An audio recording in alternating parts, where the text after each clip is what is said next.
Fala galera, beleza? Faz um tempinho que não nos falamos, né? Sou o professor Marcos Paulo, professor de História do Brasil. No caso, já quase, né? Posso dizer assim. Sou licenciado em História Geral e já quase especialista em História do Brasil, já tá faltando bem pouquinho. E tô aí no caminho já, meio caminho andado em História da Arte, MBA em História da Arte. E como eu tinha prometido, né? Depois falamos sobre Com Amor Van Gogh, uma área da arte que é a arte da pintura. Eu falei não só do filme, mas é um pouco sobre a história de Van Gogh, como o filme foi feito, né, um documentário que tem sobre o filme. E eu disse que ia trazer uma literatura internacional clássica. E essa aqui que é muito conhecida, eu tenho ela aqui, ó, dá pra ver legal pra vocês. Esse aqui é o livro físico, As Crônicas de Nárnia, de C.S. Lewis. Cara, esse livro é muito legal, assim, para quem gosta de... Eu confesso que eu não sou fã de contos de fadas, não, do estilo conto de fadas, não, mas eu gosto de literatura infantil. Eu, particularmente, escrevo literatura infanto-juvenil para crianças e jovens. Então, eu conheci primeiro as Crônicas de Nárnia por filme, né? Os filmes da Disney dos anos 2000, os primeiros filmes, por volta de 2005, mais ou menos. Assisti os filmes da Disney e descobri depois que tem outros filmes mais antigos, né, da década de 80, dos anos 80, também sobre as Crônicas de Nárnia, todos inspirados nesse livro aqui. Aqui estão todas as crônicas, se eu não me engano, se eu não estou enganado, são 7 crônicas ao todo, tá? Eu estava até vendo aqui, pesquisando na internet, e essas crônicas foram escritas não em... Gente, tem cachorro latindo aqui perto, desculpa, são cachorros do vizinho. Tá bom? Então, essas crônicas foram escritas entre 1949 e 1949 até 1954. Houve um intervalo de tempo aí.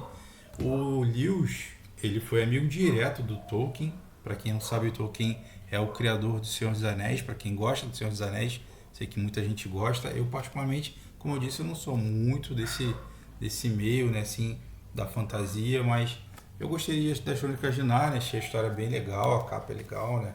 Bonito. Achei um livro bonito. E, cara, são várias histórias que se interligam, assim, só para falar um pouquinho dele, né? Desse livro em especial. São várias crônicas, ou seja, várias histórias, como se fossem contos, né? E eles vão se interligando e vão passando em período cronológico, ou seja, em período de tempo, que vai passando o tempo e outros personagens vão surgindo, tanto no mundo de Nárnia quanto no mundo humano, ou seja, a Terra, tá?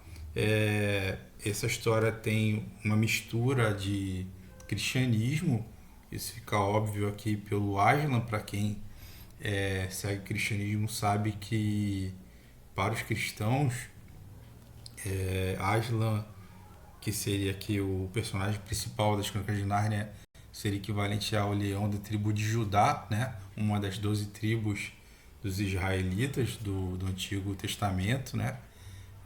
Então seria para os cristãos uma simbologia de Cristo, de Jesus Cristo. Porém, C.S. Lewis usou não apenas o cristianismo para desenvolver as Crônicas de Nárnia, mas também utilizou de mitologia grega e um pouco de mitologia nórdica, tá? Tanto que você lendo o livro você vai observar personagens que você vê bem na mitologia grega, como Minotauro, né, metade homem, metade cavalo. Tem outros, tem sátiros e afins, tá? São personagens da mitologia grega, por exemplo, tá? Mas ele embasa bastante no cristianismo, só que com uma linguagem toda simbólica. Então é por isso que eu acho que fez o livro ser tão conhecido, famoso mundialmente, inclusive no Brasil, e não ficou com aquele apego assim, um livro só para cristãos, né? E quando eu digo cristãos, eu digo um todo, independente do segmento cristão, seja ele católico ou cristão protestante e outras formas, outros segmentos cristãos. Ele acabou se tornando um livro que todos leem, independente de religião. E assim, ele usou realmente bastante fatores do cristianismo, mas é um livro bem legal, uma história bem legal que eu acho que vocês vão curtir assim a leitura dele. Então assim é uma breve resenha hoje, uma indicação de leitura que eu queria deixar para vocês. Eu também estou falando sobre ele, não só sobre ele, mas também sobre o autor, assim como eu fiz com Van Gogh. Tem uma resenha só sobre o C.S. Lewis e destacando esse livro em especial também. E se não me engano, eu falo de mais um outro livro de Lewis no nosso canal História e Artes do podcast, tá? Que tem na Anchor, tem no Spotify, no Amazon Music. Vocês podem achar lá o História e Artes para podcast aqui no nosso YouTube, o História e Artes do YouTube. Essa indicação breve das Crônicas de Nárnia. Eu particularmente, só para destacar algumas que eu gostei, como a maioria deles, né? O Leão, a Feiticeira e o Guarda-Roupa, que é foi o primeiro filme da Disney, que a Disney fez o remake, né? Fez a regravação dessa história. Gostei muito. A história do Príncipe Caspian também é muito legal, principalmente pelas vertentes do cristianismo. Como comentei, você observa bem alguns personagens que têm bem essa característica do cristianismo, como o próprio rato, né? Que usa a espada, e você literalmente ele é o Paulo, ele é o apóstolo Paulo, que a ideia de Paulo é pequeno, né, em grego. Então essa ideia aqui, por que o rato? E por ele é lutador, e eu não quero dar muito spoiler, mas quem viu o filme pode ter visto e não ter entendido com a parte da história, da parte bíblica, no caso, quando o rato, ao término da guerra, enterra a espada na areia, isso no filme da Disney.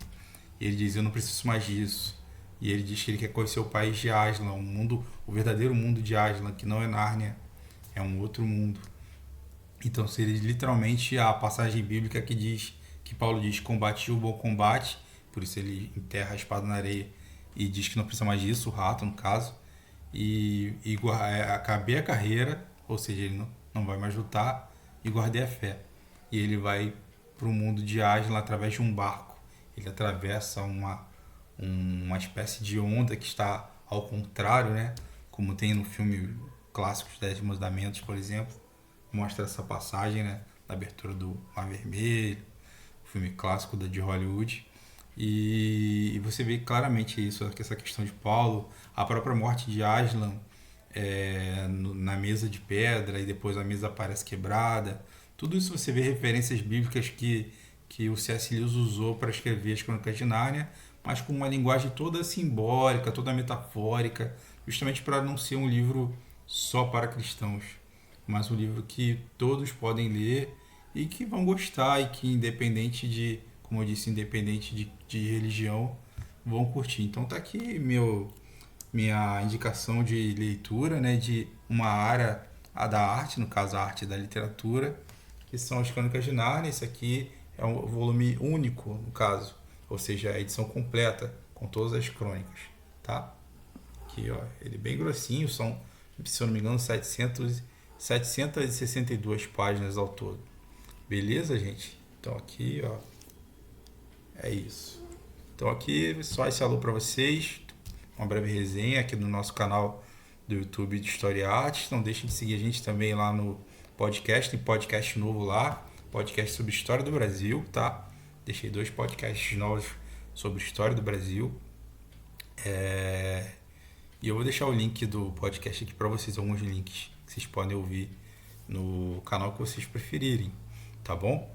É isso, gente. Então, falando aqui mais uma vez, professor Marcos Paulo, professor de História, atualmente concluindo História do Brasil e caminhando para concluir História da Arte.